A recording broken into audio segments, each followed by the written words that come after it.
9/11 is a day that everyone remembers how it felt and what you went through creating your organization, your company, your life's mission really was started. It was like it almost feels like a whole nother chapter or an extension or fulfilling your mission.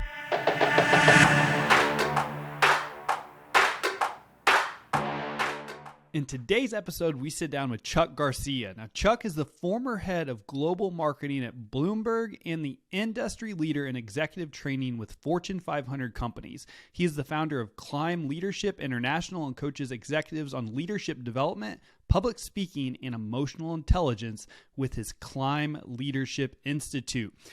In this episode, we talk about leadership, we talk about communication, we talk about emotional intelligence, and how it's just not leadership when leading others, but leadership starts with leading yourself. So, regardless if you're a business owner, you're a spouse, you're a parent, this episode is for you. I took over a page worth of notes, so get ready and let's get started. Hey, welcome to the Insurance Buzz. We are your hosts, Michael and Courtney Weaver, and we have a special guest with us today, Chuck Garcia with Climb Leadership. Chuck, how are you? I am very well, Michael and Courtney. Thank you for having me. Absolutely. We are super pumped about today. Oh my gosh. So before we hit record, we were having this really deep, meaningful chat about what Chuck is working on. We were sharing our mutual love of Sedona. And it's kind of fitting because what you were talking about or what you're going to share with us today is a lot of mountain and climbing. So I really want to start with A Climb to the Top and why you wrote that and what your mission is here with that book and then your future book that's coming too. Yeah, well, thank you. First, thank you for the opportunity to collaborate with both of you. And I appreciate this question because there's some context here. If you think about the title, A Climb to the Top, and I was very purposeful in ensuring that the title befitted what it is I was about to proffer. For context, the majority of my career, or at least the early part of my career, I was the public spokesman for a gentleman named Mike Bloomberg. And anyone who knows the name Bloomberg, he is a colossal bazillionaire. He was the mayor of New York for 3 terms. He ran for president of the United States. And I'm also very proud to have worked in his tutelage for 14 years. For half of my time there, the second half of my career there, as the company's public spokesman, I traveled around the world stepping on stages.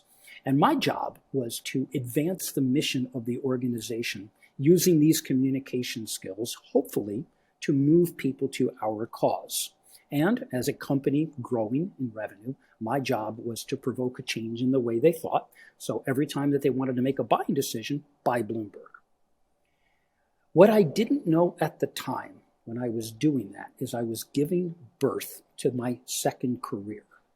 And while I was the spokesman at Bloomberg, on a fateful day on 9/11/01, I was scheduled to speak on the 107th floor of the World Trade Center. I had entered into a calendar visible to everyone in the company that I was ending my day at the World Trade Center. What was happening that day was a conference. It was an industry conference in financial technology where there were 250 people that were coming to listen to me and other industry subject matter experts on different topics involved in the theme of financial technology. To make a long story hopefully shorter, I was not in the building, and I was on my way to the building when they collapsed. 3 of my Bloomberg colleagues, all 3 of them were 24 years old, were in the building and sent a text that they were above the fire. Unfortunately, when the buildings collapsed, we never heard from them again, and they sadly perished. But I thought about what happened that day, and what I could conclude, the only thing that I could say, that wasn't my day to die. I don't know why. Everyone thought I was there. And when I got back to the office, because the phones were dead, I couldn't contact anyone, including my wife, who knew I was going to be in the World Trade Center. When I got back to the office and I saw a list, and the list really said unaccounted for and presumed dead, and I saw my name on that list along with my other 3 colleagues who unfortunately were in the building, that does something to your psyche. So I knew I couldn't bring that day back. I couldn't change the past. All I could do was be very stoic in my conclusion to accept what was in front of me and then determine my reaction. What am I going to do about it? The only thing I could conclude is I can't change anything, but the only thing I can change is myself. And what was I going to do with myself in the spirit of the fact that I'd lost so many friends? So the only thing, and maybe it was just a gift from heaven, I grew up in a winter wonderland. I could ski and skate as early as I remember that I could walk. But I'd always been around mountains, but I'd never climbed one. And on the anniversary of 9/11, exactly 1 year later, I stood on the summit of Mount Rainier in the Cascade Mountains in Washington. And I did that because when I got to the summit, there's a book that you sign to register the accomplishment of having made the summit. I didn't sign my name. I signed the names of the 3 of my Bloomberg colleagues that I had lost because I climbed in the spirit of that event, remembering and carrying their spirit with me.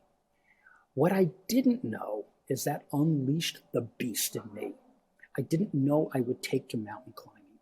And a year later, I'm on the summit of Kilimanjaro. Then I climbed the Matterhorn.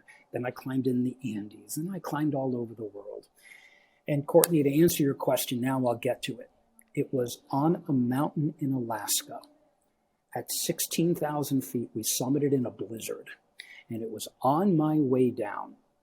Even though we never saw the blizzard, we had the GPS coordinates, so we knew we had made it. And we were all high-fiving and hugging at the summit. It was on my way down that mountain. It hit me like a ton of bricks. What did we just do? Not me, we.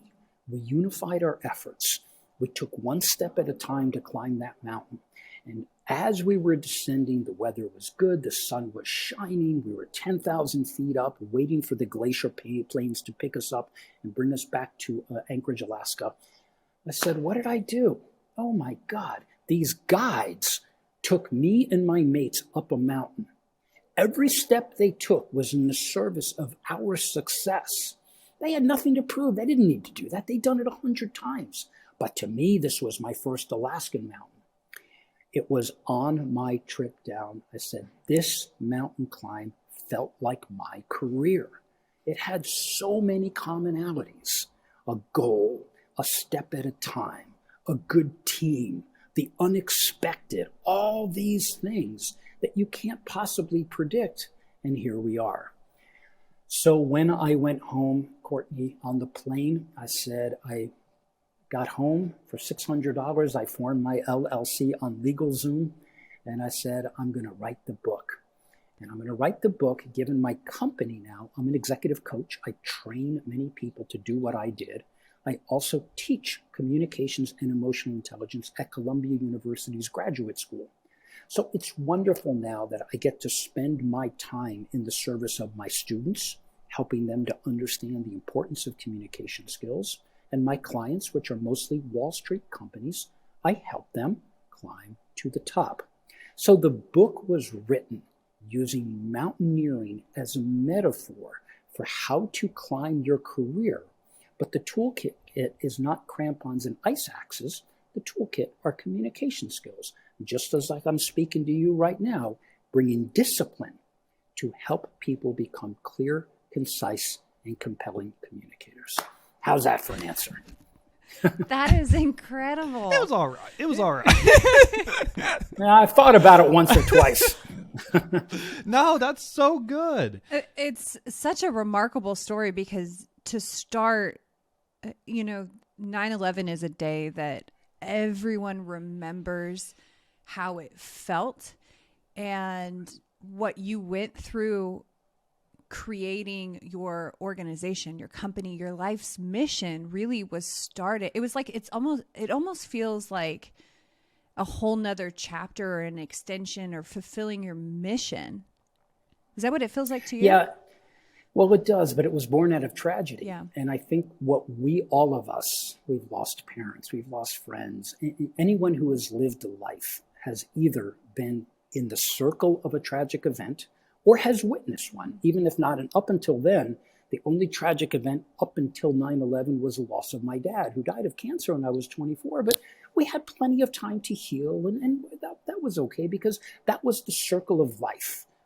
I will die one day, and I hope my children will be around to see it. But I think there's a message here that in spite of whatever events happen to us, it's how we choose to respond to those events that often form the quality of our mind, the fulfillment of our heart, but mostly the enrichment of our soul. We look at mind, body, and soul. How do we choose to react to this tragedy? Well, to me, Courtney, it was, what choice do I have? This was awful, and it was sad, and it continues to be sad. But I don't think that should let us off the hook from what it is we think we could contribute in the midst of the tragedy. So to me, it definitely was, I don't want to say a reinvention. I'm not so sure that's the right term. I think it was just, I climbed my first mountain with great success and gratitude for the people that helped me to climb it. I look at this journey as having completed the first one. I could go back to there, but I wanted to do something I'd never done before, because why do what you know how to do? It was a time for me to do something I didn't know how to do. So when I think about mountaineering, authorship, I'd never written a book. Teaching college, I never envisioned that. That was my dad. I started doing all of these things I'd never done before. And I thought about second career, second mountain. The only thing that I committed to was two things. Everything I do will be in the service of someone else, and everything I do will be something I've never done before. Pretty simple, but it's what I felt I needed to do to heal and to help others, that if ever they're in a similar place, I may not be able to relate exactly to what they're going through, but at least I'd like to think that I've developed some tools by which I can help them. Okay. So, yeah, this is powerful, and there's so many ways that I feel like we could take this conversation. Yeah. So I'm going to go this route. So when it comes to emotional intelligence, because I think all great leaders, emotional intelligence is something that not only you have to have, but you have to continue to build. So I would love to know some ways so you've helped thousands and you've worked with some of the biggest companies. So when it comes to really honing in on emotional intelligence and maybe some tangibles that people can do, our audience can do, and even myself, to build that emotional intelligence muscle, what would you recommend? Yeah. First, for context, Michael, I want to emphasize, at least from my own humble opinion, why it's important. Because what I found to career climbers, now I live in a Wall Street world, high pressure, high stakes, money, pride, all of that is at stake. But what you're really talking about is somebody who is standing up on a stage that I prepare them for, and they're exposing their whole selves. For better or for worse, they have made the conscious decision that they're going to communicate externally, and their reputations are at stake. If they do a great job, people aren't going to remember what they said. We can't. There's too many words that are spoken. But people will never forget how that individual made you feel. So when we think about we have this external communication layer and we're speaking, the knowledge that we can pass, I'm not saying it's not important, but anybody could do that. I can tell you exactly the words to say, and you say them. But I can't always determine how you're going to make someone feel in the context of those words. So what happens, Michael, is often when people are put in those positions, and it could be the athlete up to the plate, Patrick Mahomes needing to score 7 points, it doesn't matter. They are under enormous pressure and the gravity of great expectations. The Kansas City Chiefs were expected to win the game. The Philadelphia Eagles were expected to win the game. That's pressure. And what I'm really talking about, Michael, in the context of career is it's something that we call grace under fire. And what happens for those that either lack it or are cracking under the weight of the pressure, they have, my guess, they have not learned how to be conditioned to the weight of the pressure. Mahomes is a wonderfully experienced quarterback, and so was the Eagles quarterback. Hurts was awesome. They were calm and controlled in the pocket. When we step on stage, Michael, I teach them first how to stay calm before they even open up their mouth. So the tools of emotional intelligence and the most practical applications are, number one, self-control. It's a four-dimensional model: self-control, self-management, social awareness, and relationship management. So if we consider each of those, Michael, where I would begin is the self-awareness and the self-control. When you step onto the stage, you step into a meeting room, you come into Riverside, it doesn't matter. Wherever you are in that time and circumstance, everybody take a deep breath, just as both of you, I noticed, did before you hit the record button. That shows immense control, and I do the same. And in my book, it's chapter 8 called The Power of the Pause. Before you even speak, get control of your heart and your lungs, which if you watch any great athlete, either up to the plate or in the pocket, they breathe. Take 1, 2, 3 seconds to read the room. Many people that in college, my professors didn't read the room. They just got up there and they talked. They didn't care whether we were falling asleep or we were high-fiving or eating. They didn't see us. They were not aware. So in order to speak with conviction, it begins inside the soul of filling the lungs with air where your power emanates. And then when you breathe and you stand tall, only then do you have the power. And what happens in the first 7 seconds of communication, you either feel like you're going to build on the power or you've lost it all and the whole thing tanks. So my advice, be mindful to our listeners. What happens in the first 7 to 15 seconds is the most important part of your meeting, your speech, whatever that is. Because you either confirm the first impression, hopefully it's a good one, or you shatter the expectations and you begin to diminish your power and the rest of the speech goes awry. So always start with the self. It's not selfish. It's the best thing you can do to understand how do I best serve my constituency in time and place.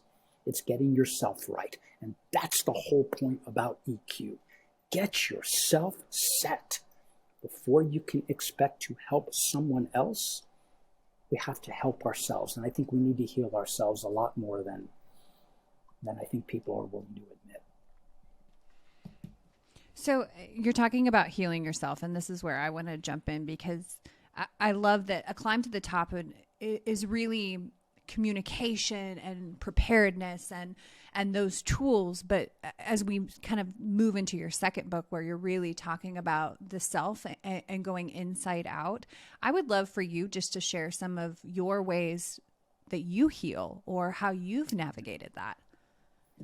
Yeah, no, thank you. And I appreciate that. And when I started developing the idea for the second book, I developed it because I learned from my own mistakes of how to become a better teacher. And when I was teaching the tactics of the first book, what I came to conclude is, or at least at first, all I worked on were tactics of body language, eye contact, breathing, and they're all valuable. But what I found, Courtney, the ones who were exceeding their own expectations, it was my capacity to be able to help them to uncover or unlock the potential that so many people keep trapped inside. They're afraid to be vulnerable. They're afraid to tell stories. They live in fear of a mistake or a misquote. And what they strive for is protection. But what I try to do is get them to strive for progress. And that's a very big continuum between protection and progress. Because if you're so busy protecting yourself, you're not focused on the progress. So the book is called The Moment That Will Define Your Life. And what I came to find out, even in my own case, there were two moments that defined my life, and 9/11 was one of them. But the reason I say that, Courtney, what I came to find out to so many people that I work with, I was astonished at how many said, oh my God, things they remembered when they were 7 years old, or one particular thing in college that had more impact on their psyche than all those things that they've done. They, Courtney, became our best teachers. Those moments allowed us to be able to decide, how do I respond to whether it's tragedy or triumph, whatever it is, and what do we learn about ourselves? And I think the missing component in education, we cram, we exam, we regurgitate and pat ourselves on the back. Congratulations, you were able to spit back 100% of what the teacher taught you. That's not bad. I don't diminish the importance of that, but that's only half of our brain. I really think that's the left side, the analytical reasoning side. Part of this, Courtney, was helping people to understand and using emotional intelligence techniques to redefine what it means to be smart. Because I think we're only at half capacity, most human beings. But when you use the emotional tools, which are the right side of your brain, they are intended to work in concert, not in isolation, but in concert with the left side of your brain. So we bring reasoning and logic to how we decide to show up. We need them both. Many people in my world are very good at the reason, but don't feel anything. They're leaving half of their capacity on the table. That doesn't make any sense to me. So really what we learn from the moment, what we learn about the power of emotional intelligence, about getting ourselves right, about social awareness, all the different ways that we bring our emotions with us, not in a bad way. I don't want people to feel pity for the tragedy. It's not that. It's how do we take any event in our lives and change our mindset to look at that in positive ways.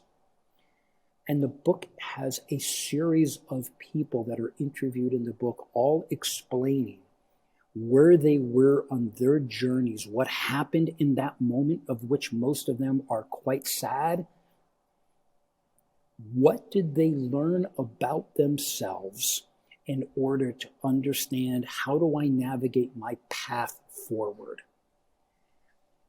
And that's what I want to convey here, because I don't think there's a sufficient amount of time or energy considering what happened, where am I, where do I want to be? If I just keep doing the same thing, I'm going to end up in the same place. It might look different, but it's the same place.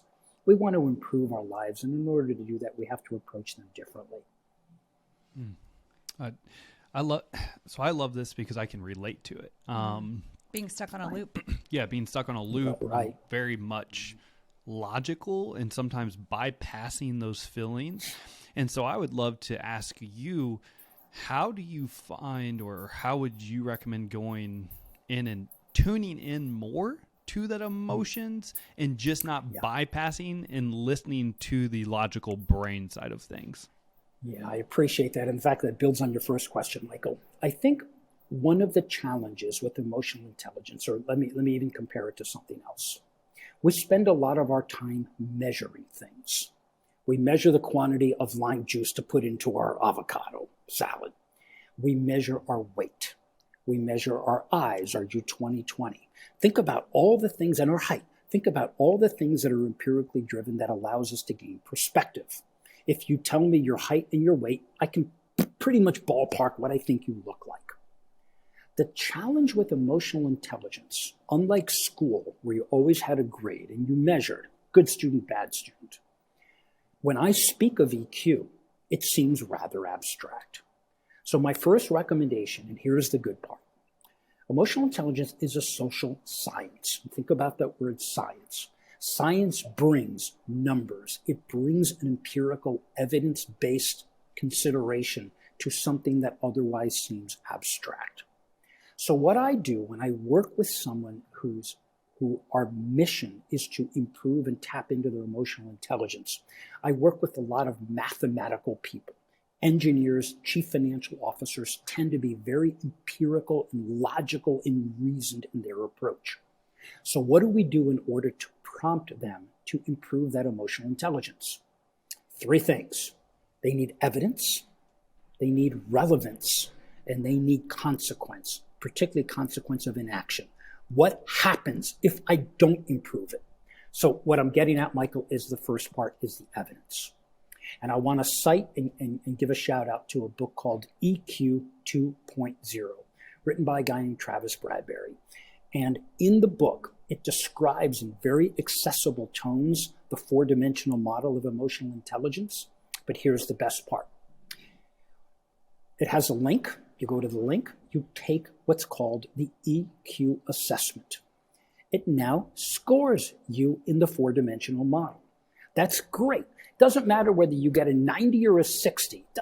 Who cares? It's a scale. And it's a scale by which is an opportunity to improve it. So then, Michael, you go about, say, for the next 2 or 3 months, start to practice the tactics that this book is telling you. If you are low on the self-awareness scale, do A, B, and C. Now we're beginning to change, because in our head, anytime we're in a reaction with a spouse, a mom, a dad, we're now, instead of talking, take a moment, count to 3. Think about your response and the implication if you offend my mom or my brother. So instead, we're going to take the time, resist the impulse to blurt out the first thing that comes to mind. I'm becoming more aware of the fact that I'm not going to upset somebody by saying something stupid. That's where the self-awareness begins. The beauty of that, it's measured. After a couple months of practice, you get to measure it again. You can take it twice. So now you're beginning to see, based upon the evidence, how did I tangibly, particularly, Michael, if your side is more logical, you're going to want to know a measurement. What is the difference between where it began and where I am now? And then you build on it. So I think the important part is assess it, get a number, look at it, face it head on. Don't look at it as good or bad. All it is a measurement, just like stepping on a scale for your weight. If we're going to diet, we're going to take care of certain measures to lose the 10 pounds, you step back on the scale. Okay, you have a measurement. That's your evidence. You have the relevance. I feel better. And you have the consequence. Look better, do things better. All of that is evidence, relevance, and consequence of action or inaction. Does that make sense in that frame? It does make sense. And we're going back to the old like 3-second rule. Like when you ask a question, when you always are supposed to wait 3. It's just that old school 3 seconds. Like that's it's a good one. Yeah, we forget that because everyone's too busy and distracted. Yeah, I'm the opposite. So I would love for you to speak to our listeners that are more emotionally driven, especially in the, like how does that play into leadership? Where do I insert? Where do I pull back? Yeah. What you're describing is how leadership has changed in the last generation. Yeah. And let me state first, in 1999, Courtney, there was one woman CEO in the Fortune 500. Today, there are 39. So in one generation, now we wish there were another 250, but okay, we're making progress. I'm stating that because if nothing else, it's an expression that women have arrived. And I'm not singling women on your emotional scale, but I do want to put context into it. The world has finally realized, because women tend to have a more emotional mode of communicating based on thousands of years of evolution. The good part about that, we've come to recognize the importance of emotional intelligence as a leadership competency. In fact, I would say, Courtney, one project that I was on, it was a succession plan for a major stock exchange. And the CEO had announced his retirement.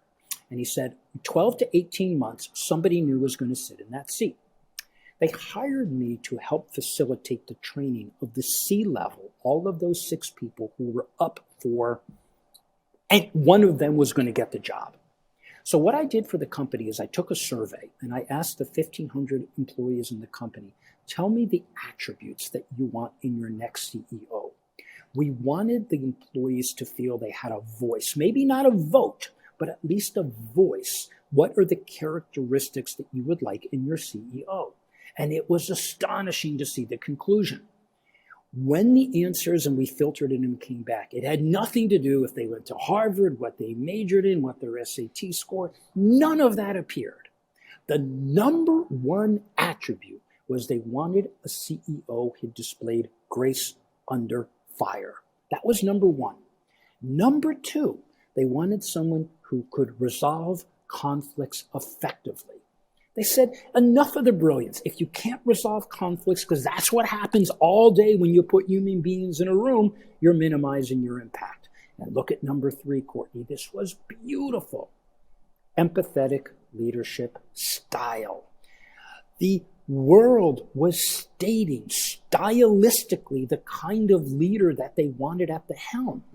So what this is evidence, as the world has evolved, as women have entered the C-suite and brought the more dominant parts of their personalities, finally, and this is a gender-neutral statement, we are recognizing that it's not man, it's not woman, it's characteristically who do we look up to and who do we choose to follow.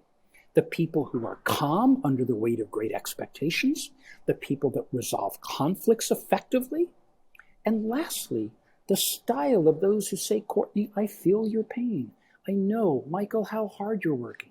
I recognize times are tough. Inflation is high. There's a war in Europe. There's a balloon in Alaska that we're going to shoot down. There's all kinds of crazy things that are happening. Who am I going to choose to follow? I want to be inspired and persuaded and provoked and all of those things. And fortunately, Courtney, the world is evolving and recognizing it. And I hope in the next generation, we'll continue to see the constant way in which we are coming to determine the kind of leader that we want to follow. Not one that was mandated that we comply, but one that we actually choose. And I think I'm seeing evidence that it's working well. Yeah. I love that. And thank you for sharing all of that, because we do have a lot of female leaders that are listening to the podcast. So it's great for you to share that. And in talking about evolution, I want to kind of go into the virtual space and how we translate leadership when we're not in person and when we're not on a stage or in the boardroom or in a conference room with them. How do we translate through the screens? Yeah, it's funny how many people talk about that, but I don't really see the difference. We live in a very visual world. And this is my own conclusion, I find when people come onto Zoom or there's a visual element, they almost relax the standard as if it's okay to be in a t-shirt. It's okay to be in my bedroom. Have a pillow in the background. And I'm not saying that's a bad thing, but is that the way we would choose to show up in the office? No, there's a decorum and there's a countenance for expectations of when we are in each other's company. What's the respect that I can grant to the person who has taken the time to meet me? Now, just as with you, you've got a beautiful visual background. I am in a place where I try to find, at least if nothing else, try to find something that doesn't hurt the eyes, but also I'm very conscious of the way that I decided to show up and how I wanted to appear.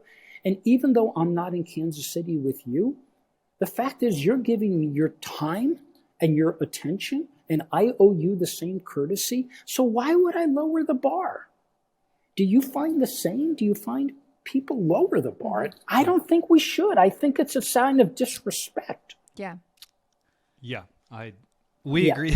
We agree. Right. We agree. Right. It's kind of like the old dress for success. Like I'm a big believer in that, and how you show up, whether it's in person, virtually, or over the phone. I mean, yeah. And Michael, that's a good point, because even on the phone, I find that people relax their standards. And what happens in those soul-crushing conference calls? It's like, what I mean? And, and they babble on about what, blah, blah, blah. It's like, okay, I'm not insulting anyone. I'm just, when I get onto the phone, I don't treat it any differently. I have to be clear and concise. It's their time, irrespective of a visual. I don't see it any different. Just as if I were to meet you in a restaurant, it'd be the same, or at a bar, even at a Starbucks. I'm not going to change my standard. And I think there's an important message here. When we train, and I use myself as an example, I don't look at what I do to help somebody where they go to work and they turn on a switch. And I'll talk like Chuck. Okay. And then they turn around and they go home and they shut that switch off. And then they go home and they go back to the and there are filler words and verbal crutches. I would find that exhausting. I was like, I don't have the smarts to be able to turn these switches on. So to me, communication, emotional intelligence is a constant continuum from the time you wake up to the time you go to sleep. Why would we try to engineer something different? It would be too fatiguing. I don't want to have to think about it. So what I hope I can help people to recognize is we communicate in one way. Now, there's things between spouses and children. We all have our own languages. Like I know in my family, here at the dinner table, there's Seinfeld references. And we speak in our own vernacular. But for the most part, I think the responsibility of an individual to decide who they are and how they choose to show up consistently, irrespective of the circumstance, because that's who we choose to become. Whether it's in my case, on Riverside, I'm on a mountain, I'm in a conference room, I'm running. It doesn't matter, whatever it is. I don't know any other way to show up other than the authentic self. And that's what I encourage people to be. But don't lower the bar on your authenticity. That doesn't mean that you should just show up in your bedroom in a t-shirt because, hey, what the heck, it's virtual. It's recorded and it's digitally in the biosphere for the rest of your life. So why would you do it badly? I don't know. I'm just mystified on that one. Oh, it blows my freaking mind too. Like, what you're saying, a Pinterest quote just came to my mind. Like, how you do one thing is how you do everything. So how you show up to a virtual meeting that's the automatic, like, that may not be what you actually do, but that's what people think. And I'm a big believer in that. Like, how you show up, how you do one thing is how you do everything in your life. So, yeah. Indeed. In fact, Michael, often when I give a speech, I'm always mindful, how am I going to open it? That's called the privacy effect. What am I going to say or what am I going to do that they're going to remember? And when I talk to Wall Streeters, what I often talk about is this concept called performance. When we think about performance, we think the actor performed. Patrick Mahomes yesterday performed. They're all performing. Musicians, actors, they perform. So do we. And when we think about Shakespeare, one of his most powerful quotes, all the world is a stage, all the men and women merely players, actors, however you choose to interpret it, but here's the best part. They have their exits and their entrances. Now, he had it backwards. I would have put entrances first, but I'm not picking on Shakespeare. The reason he said that, when I train people, I'm mindful of the entrance. How are you walking into that room? Because in 250 milliseconds, you're forming an impression. Are you standing tall? Are you smiling? Your hands, your eyes, and your mouth are always on display. Unless we have a mask on, we can't hide them. And the impressions is underscoring the notion that the body speaks before the mouth opens. So we're communicating non-verbally when we walk into that entrance. And then the exit, think about what happens. This is called the recency effect. People remember the first thing you did. They remember the last thing you did. That's what the mind does. It's very self-protective. Everything in between, don't remember too much. But now we're in the exit. How are you going to leave that meeting? Hopefully the same way you entered, with a smile, with eye contact, a firm handshake. It's just closing the loop. You're ending the way you began. What I'm describing, Michael and Courtney, is how we bring a discipline, a rigor to the art and science of communication. Most people think of that rigor as academic, it's math. Okay, yeah, that's good, and it is a rigor. But so is this. And when you're describing, Michael, somebody shows up on a Zoom call casual, and they're, and they fill their words, and they're not mindful of the rigor that either makes or breaks reputations. That's why it's so important. I love it. So we could keep tackling, but I want to tackle something just real fast that you shared earlier. So the 3 characteristics that of what people are looking for out of a leader CEO today. So the grace under fire, resolve conflicts effectively, and empathetic leadership style. And I automatically think of this because this is something Courtney and I have talked a lot about, is empathy. So being an empathetic leader, I think you have to have a lot of grace with yourself as well. This is something that I personally have struggled with. So this is why I wanted to circle back to this, because if it affects me, it probably affects others. Because as you're saying, there's masculine energy, there's feminine energy, there's just a different type of leadership that's expected today than 20, 30 years ago.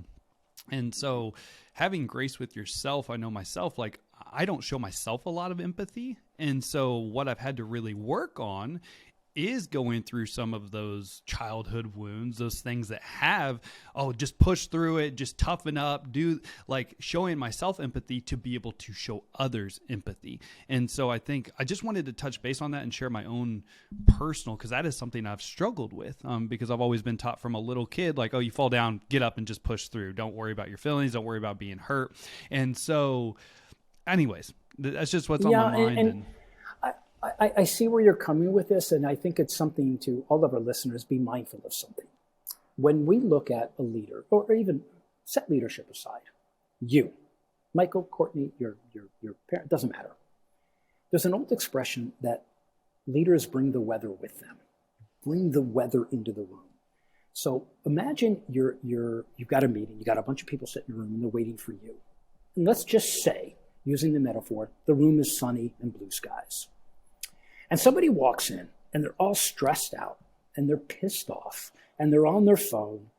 And you can just see the gravity, the attention that they're paying is not there. They've just brought that weather with them. They brought the clouds, the disturbances, maybe even the tornado and hurricane.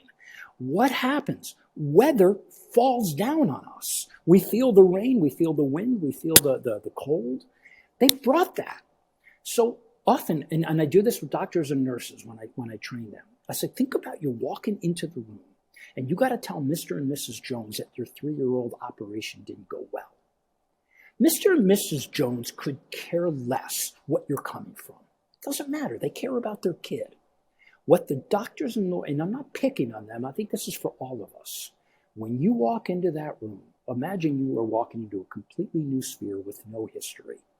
If you bring the bad weather with them, you've just given them that weather and you've ruined their mood. Because what I'm talking about is stylistic. This is the empathetic leadership style. If we bring good weather with us, what's the first thing we talk about when we get together, whether it's coffee, dinner, or we're going to bed? Hey, how's the weather? That's the first thing we talk about. When we talk about the leader, we talk about what's the weather he or she brought. Oh my God, that guy brought a damn tornado and we all felt like crap when it was done.